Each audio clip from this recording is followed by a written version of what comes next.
The latest. Thank you for your love and support. I appreciate you all. Zelensky is now trying to bring the Russia-Ukraine war to Africa.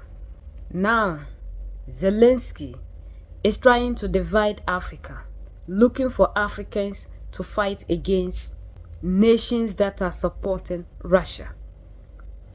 Zelensky is training some Africans, according to reports, so that as Russia is gaining influence in Africa and is winning Africans to its side, he will also plant some bad seeds in Africa that he can use them against the African countries that are on the side of Russia. So he's offering aids to African countries.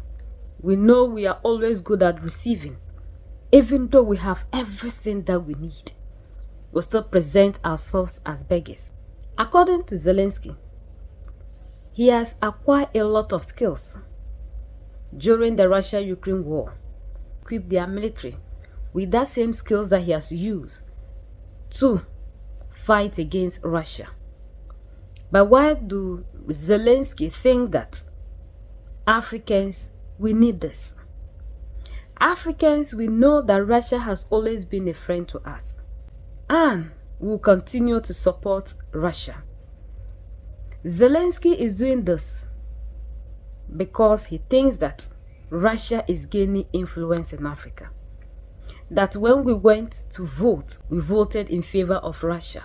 Kiev is not just fighting Russia on the battlefield, but also competing with Moscow thousands of kilometers away in Africa.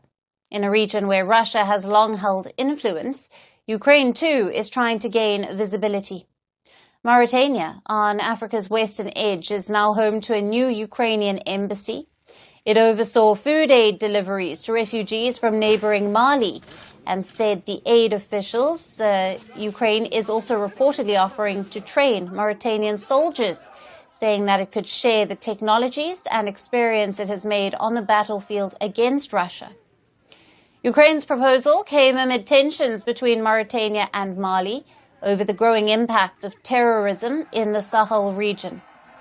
In Mali, the government is fighting Tuareg rebels in the north, and they are getting support from Russian forces and mercenaries. Across the border, Ukraine is offering to train Mauritanian forces. Now that's the kind of rivalry that is unfolding in West Africa. That is Ukraine's strategy to expand its footprint. Since Russia's invasion in 2022, it has opened 8 embassies in the continent. Ukraine is trying to strengthen trade as well as diplomatic ties with African nations. Now, many of them still remember Russian support in the Cold War and its stance against apartheid. Now, Ukraine's Africa-centric strategy came after many African nations declined to take Kiev's side at the United Nations, even as Russia's bombing of Ukraine pushed up prices of food and fertilizer. Moscow soldiers and mercenaries guard presidents in several Western and Central African countries. Additionally, Russian mining companies are heavily invested in the Sahel region, including in Mali. Now, earlier this month, the Kremlin said Russia would increase cooperation with African countries, and this would also include sensitive areas like defense. Russia is reportedly the largest weapons supplier to Africa. Ukraine's special envoy for the West Africa and West Asia, Maxim Subk, has said that the Russian military presence undermines the region's stability.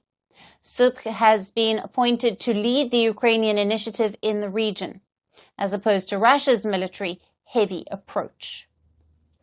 Ukraine is focusing on winning African allies with food. Kiev said it sent nearly 300,000 tons of aid to Africa. This aid was distributed through the World Food Programme under an EU and US finance scheme called Grain from Ukraine. Африка фактично в заручниках у тих, хто розв'язав війну проти нашої держави. Так, це саме війна Росії проти України, не криза. Вважаю, не конфлікт, як досі іноді так визначають Ні, це війна. Жорстока, загарбницька війна. And he knows that we are supporting Russia. So now he wants to create conflict between us. So that if he is giving aid to these people, they would automatically become enemies to the other African countries that are supporting Russia. That is the reason to which always we say Africans, if we don't unite, we'll never move forward. Because these people are always making sure that we don't unite so that we can benefit them. We can serve their interests. They always want to divide us. Why will Ukraine not concentrate on fighting? If Zelensky thinks that he has all these unique skills, why is it that Zelensky is not using it to fight for his own territories? And he wants to equip us with that skill. What do we need that skills for? Did we say Africans were at war? Did we ask for his help? Because he heard that Russia is training the soldiers in Mali, Niger, and Burkina Faso, he has also come. He was the same person who said they were the people behind the Tuareg rebel groups that rose up against Mali. And when it happened, AU was quiet. AU could not come out to defend Mali, Niger, and Burkina Faso, to speak against what Zelensky said. And if Africa will become a better place, is we the youth that can change the narrative. We have to unite. We don't have to allow these people to continue to be using us for their own interests. We cannot be the people that will be fighting the war of Zelensky. If he has anything to do with Russia, he should remain in his country and fight Russia. He should not turn us against ourselves. And we don't have to allow that in this 21st century. If they have their problems, let them deal with them. Russia is not coming to Africa to give us the training so that we'll come and help Russia fight against Ukraine. Russia is helping us so that we can fight for our total liberation, our freedom. That is what we are fighting for, so that we will not be oppressed, so that we can take total control over our mineral resources. It is time we, the youth in Africa, rise up with one voice. If we continue to follow this democratic elected, we'll never get anywhere.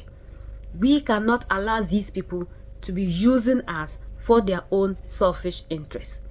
Africa must be free, and the freedom must start from this our generation. Like Captain Ibrahim Traore always tells us, we don't have to allow the other generations that will come to come and go through what we are going through. Our fathers have failed us, but this our generation mustn't fail.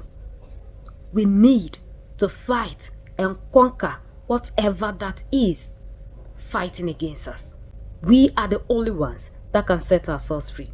United we stand, divided we fall, and united we keep standing forever and ever. The greatest enemy of the African is mental slavery. So let's decolonize ourselves from mental slavery.